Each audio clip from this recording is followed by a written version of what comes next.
মেয়েদের আপন বলতে কিছু হয় না। মেয়েদের আপন শুধু দুঃখ আর কষ্ট।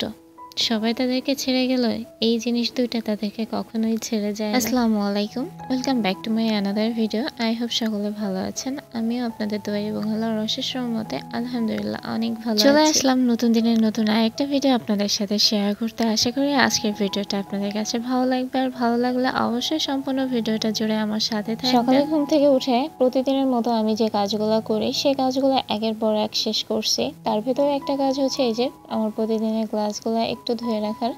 যদিও রাতে ধোয়া হয়, তারপরও সকালবেলা একবার না ধুলে কেন জানি না মনটার ভিতর শান্তি লাগে না। তাই সবকিছু একবারের জন্য একটু ক্লিন করে নিচ্ছি। সংসারটা আমার, তাই কাজগুলোও আমারই।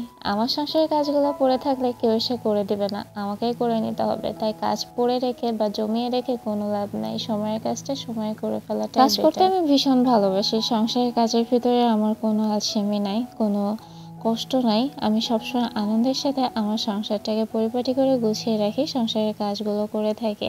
আর এই সংসারের কাজগুলোই হচ্ছে একটা বিবাহিত মেয়ের জীবনের সব থেকে অন্যতম একটা পার্ট, যেটা বাদ দিলে বিবাহিত মেয়েদের কিছুই থাকে না বলতে গেলে। আমার এই সংসারটার ভিতরে আমার অন্যরকম একটা শান্তি আছে, যে শান্তিটা আমি অন্য কোথাও যেয়ে পাই না। আমি সবসময় বলি আমার এই সংসারটাই হচ্ছে আমার পৃথিবীর সব থেকে শান্তির জায়গা, যেটা আমি আমার বাবার বাড়িতেও গেলেও পাই না। আমার বাবার বাড়ি গেলেও দিন শেষে যখন আমি এখানে চলে আসি মনে হয় যে এই শান্তিটা আমি কতদিন ধরে মিস করতে। নিজের সংসার, নিজের পরিবার, নিজের শ্বশুরবাড়ির পরিবারকে বিয়ের পরে কিন্তু মেয়েদের নিজের পরিবার হয়ে যায়। আর এই পরিবারটাকে যখন নিজের না করতে পারা যায় তখনই কিন্তু মেয়েদের ভিতরে নানা ধরনের সমস্যা জটিলতা তৈরি হয়। কিন্তু একটা মেয়ে যদি তার শ্বশুরবাড়ির পরিবারকে নিজের সংসার হিসেবে আপন করে নিতে পারে বা নিজের পরিবারের লোক হিসেবে আপন করে নিতে পারে, তাহলে সেই মেয়েটার জন্য সেই সংসারটা আমি মনে করি জান্নাত। হাতের পাঁচটা আঙ্গুল যেমন সমান হয় না, তেমন পরিবারের সব মানুষ কিন্তু একরকম হয় না। ভালো মন্দ সবকিছু মিশিয়ে কিন্তু একটা মানুষ থাকে।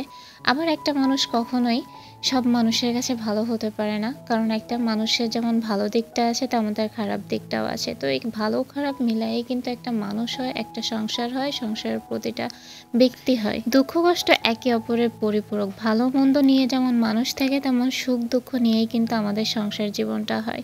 সুখ না থাকলে যেমন দুঃখটা আমরা বুঝতে পারতাম না, তেমন দুঃখ না থাকলে কিন্তু সুখটার মূল্যায়ন আমরা বুঝতে পারি না। গ্লাসগুলো ধুয়ে ফেললাম, ধুয়ে তারপরে হচ্ছে আমি আমার প্রতিদিনের সকালের খালি পেটে যে খাবারটা খাই সেটা ভিজিয়ে দিচ্ছি, মানে চিয়া সিড আর হচ্ছে তোকমা দানা।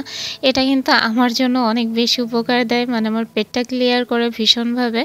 আর ওইগুলো ভিজাই দিয়ে আমি একটু বাইরে গেছিলাম। তো বাইরে যখন দাঁড়াই তখন দেখি রাস্তা দিয়ে মাছ নিয়ে যাচ্ছে, তো মাছওয়ালাকে দাঁড়াতে বললাম। আর বাইরে যে মাছগুলো দেখে আমার এত ভালো লাগছিল। সিলভার কাপ মাছটা আমার অনেক বেশি পছন্দের একটা মাছ, যেটা আপনার ভাইয়ারা আগে খাইতো না, বাট আমার পছন্দের কারণে সে এখন নিয়ে আসে, সেও খায়, কিন্তু দেখা যায় সব সময় নিয়ে আসে না। তো আমার চোখে পড়লো, আর মাছটা দেখে অনেক তাজা মনে হচ্ছিল। আর তেলাপিয়া মাছগুলো তো একদমই জ্যান্ত ছিল, জাস্ট একটা মাছ শুধু মনে হয় একটু মরা ছিল, বাকিগুলো সবই জ্যান্ত। ক্যামেরাতে আসলে ওইভাবে বোঝা যাচ্ছে না, কিন্তু মাছগুলো অনেক বেশি টাটকা। তো আমার কাছে কেন জানি না টাটকা মাছ দেখলে আমি স্থির থাকতে পারি না, আমার নিতেই হবে। মাছগুলো নেওয়ার আগে আপনাদের ভাইয়ের চিন্তা করছিলাম একটু, কারণ আমি যতই ভালো মাছ নিই না কেন সে যখন দেখবে বলবে না এই সমস্যা হয়েছে ওই সমস্যা হয়েছে। কিন্তু সত্যি একটা কথা বলি আপনাদেরকে, আপনাদের ভাই কিন্তু মাছ কিনতে পারে না। সে যখনই মাছ কিনে নিয়ে আসে খালা দেখে আমাকে বলে দেখো আম্মা মাছগুলো ভালো না, মানে একটু নষ্ট, পেট পচা এরকম ধরনের মাছ হয়। আমার গত ভিডিওগুলো দেখলে বুঝতে পারবেন যে গত একটা মাস আমাদেরকে কেমন পেট পচা মাছ খাওয়াইছে।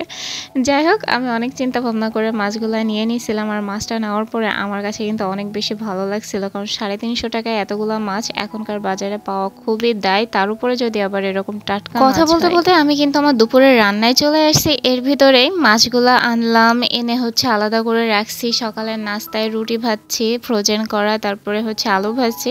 আর একটা কথা, আমার বাসায় কিন্তু স্টিল এখনও মেহমান আছে, আমার ননদের ছেলেরা আসছে। তো সবার জন্য নাস্তা রেডি করে চলে আসছে দুপুরের রান্না করতে। আর আজকে দুপুরের জন্য রান্না হবে ব্রয়লার মুরগি, আর সাথে হচ্ছে কচুরলতি ইলিশ মাছ দিয়ে। আমি কিন্তু সবসময় ব্রয়লার মুরগিটা ভেজে রান্না করি, কারণ ব্রয়লার মুরগি যদি ভেজে রান্না করা হয় তাহলে ব্রয়লার মুরগির যে আলাদা একটা স্মেল থাকে সেটা কিন্তু একদমই আসে না। আর খেতে অনেক বেশি স্বাদ লাগে। আর এই কারণেই আমার যত বেশিই হোক না কেন, বিশেষ করে ব্রয়লার মুরগির পরিমাণটা যদি বেশি হয় তাহলে তো আরও ভাজি করে নেওয়ার প্রয়োজন আছে।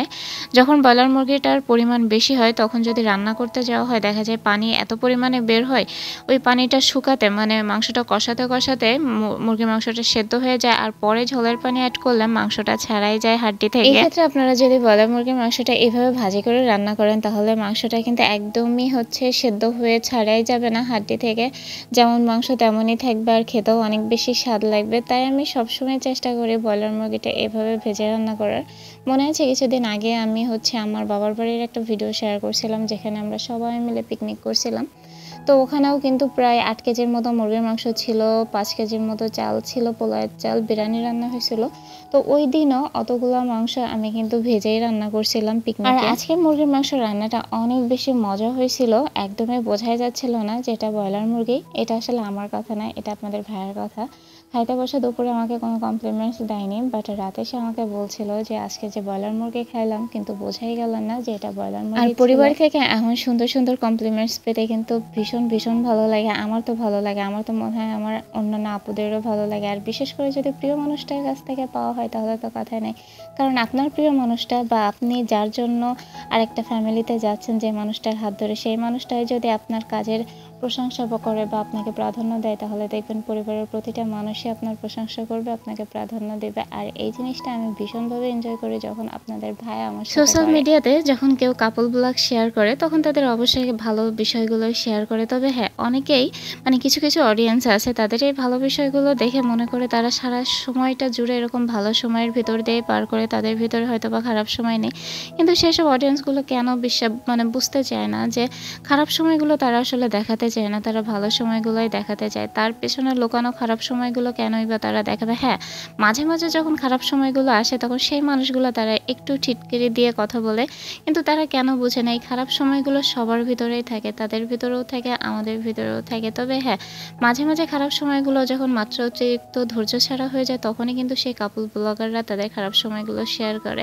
তাছাড়া কিন্তু তারা সবসময় তাদের ভালো সময়গুলোই শেয়ার করে। আসলে এই কথাগুলো বলার একটা কারণ, সোশ্যাল মিডিয়াতে দেখা যায় কোনো কাপল ব্লগের ভিতরে কোনো যদি একটা সমস্যা তৈরি হয় আর সেটা নিয়ে যদি ভিডিও হয় তাহলে সেই ভিডিওতে এত পরিমাণে মানুষ এসে সমালোচনা করে, মনে হয় যে তারা ভালো মুহূর্তটা তাদের সাথে দেখায়, তার মানে এই না যে তাদের ভিতরে খারাপ মুহূর্ত নেই, তারা তাদের খারাপ মুহূর্তটা অ্যাকসেপ্টই করতে পারে না। যাই হোক, অন্যদেরকে নিয়ে অনেক বেশি কথা বলে ফেলছি। আর এর ভিতরে কিন্তু আমার ব্রয়লার মুরগির মাংসটা রান্না হয়ে যাচ্ছে। মুরগির মাংস রান্না করতে আসলে খুব বেশি একটা টাইম লাগে না। তো এদিকে আমি মাংসটা কষিয়ে ঝোলের পানি অ্যাড করে দিয়েছি আর রান্না করব কচুরলতি, যেটা আসলে রেসিপি আকারে আপনাদের সাথে আজ শেয়ার করব না। তো আজকের ভিডিওটা আপনাদের কাছে কেমন লেগেছে অবশ্যই কমেন্ট বক্সে জানাবেন। সবাই ভালো থাকবেন, সুস্থ থাকবেন আর আমার পরিবারের জন্য দোয়া করবেন। ইনশাআল্লাহ দেখা হবে আগামীকাল নতুন কোনো ভিডিওতে। আল্লাহ হাফেজ।